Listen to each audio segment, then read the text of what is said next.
the rats pitter-pattering around. Right, right. Yeah, it's, I was in a few bunkers in Vietnam where you wake up and the rats are sitting right there. It's, and that's what I say, if you want to write good fiction, I think you got to go out and experience things first. Some people write, like Tom Clancy was an insurance salesman. Mm-hmm. I mean, if you've ever heard him speak, you wouldn't have any difficulty believing he was an insurance salesman.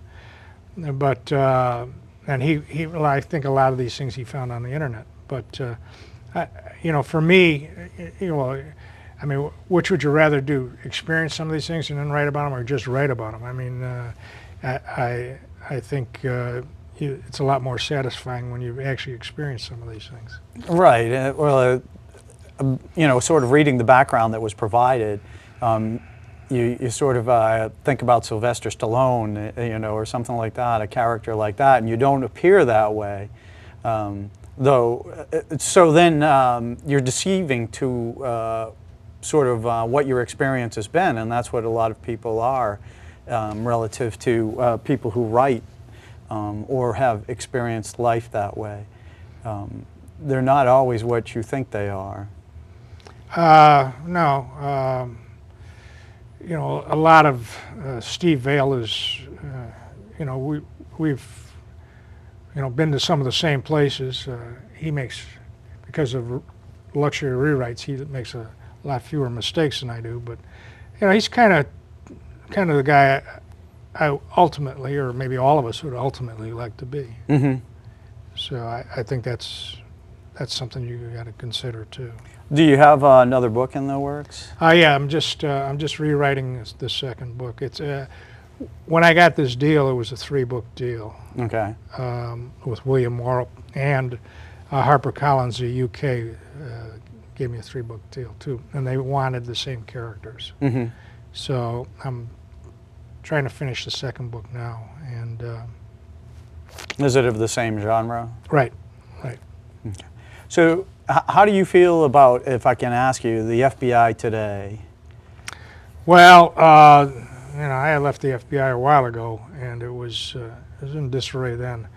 And from what I'm told from the people I know that are still there, it's steadily declining, like everything else in the Mm-hmm. United States government. Mm-hmm. When I joined the FBI, the first 15 years was, if I'd have had the money, I'd have paid them to go to work every day. I mean, Mm-hmm. that's how much fun it was, the freedom and,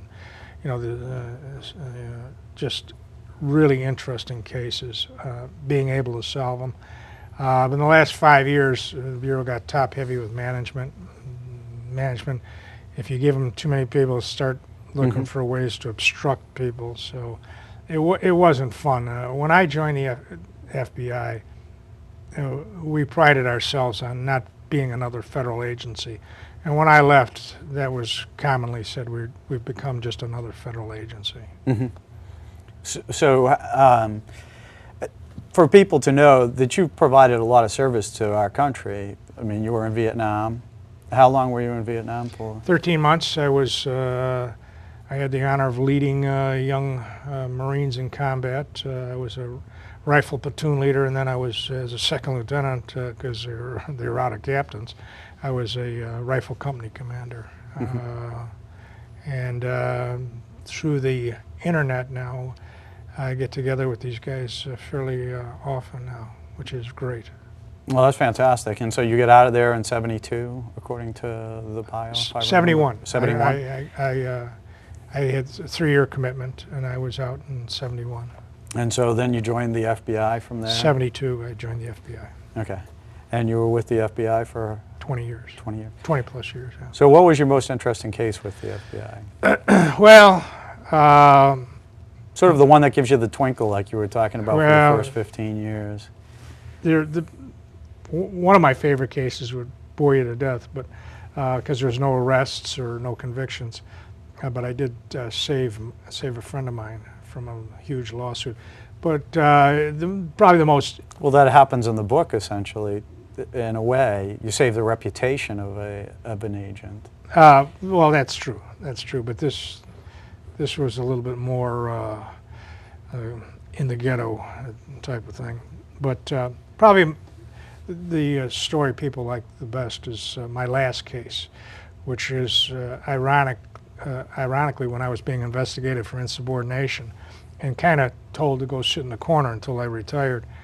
But because the FBI had been investigating the mayor of Detroit, he had told the police department, "You're not to talk to the FBI." So there was an individual running around raping and strangling women. Oh. And when the count got up to 8, they said, "We got to do something about this." Sent somebody from the FBI, even though we didn't have jurisdiction. The congressman from Detroit, U.S. congressman from Detroit, called the director of the FBI because he was on the the House Judiciary Committee. The director of the FBI, William Sessions, called the special agent in charge of Detroit and said, "Get this case solved so I can get this congressman off of me."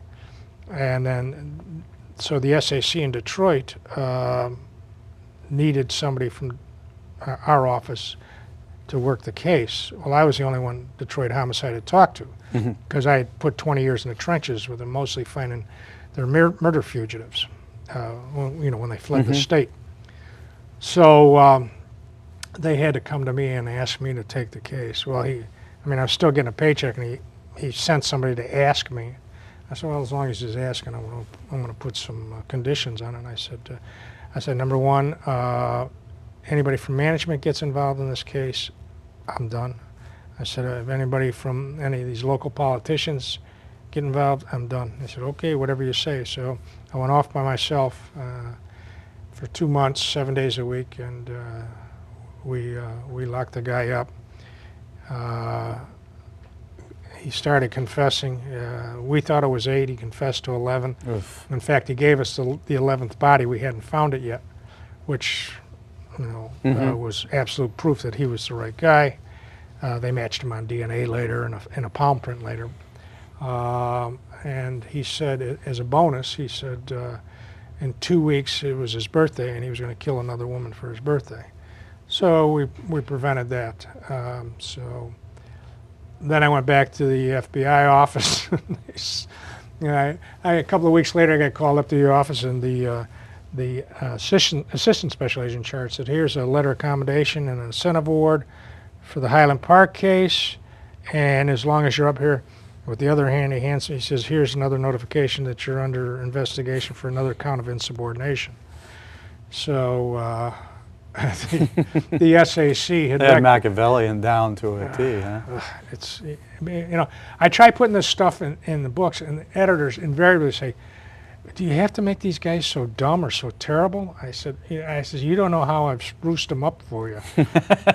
So it's pretty frustrating. And then the SAC, out of appreciation, he could have given me a recommendation, pretty much to take the SAC's recommendation. They said, it can be anywhere from a verbal reprimand, which is nothing, to 45 days on what we call on the beach, means without a paycheck, which is, that's pretty tough, especially, nobody makes that much money in the FBI.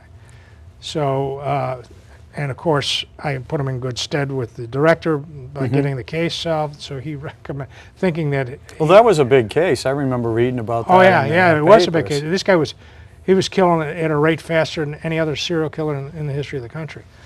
So did you do psychological profiling? No, I don't believe in that stuff.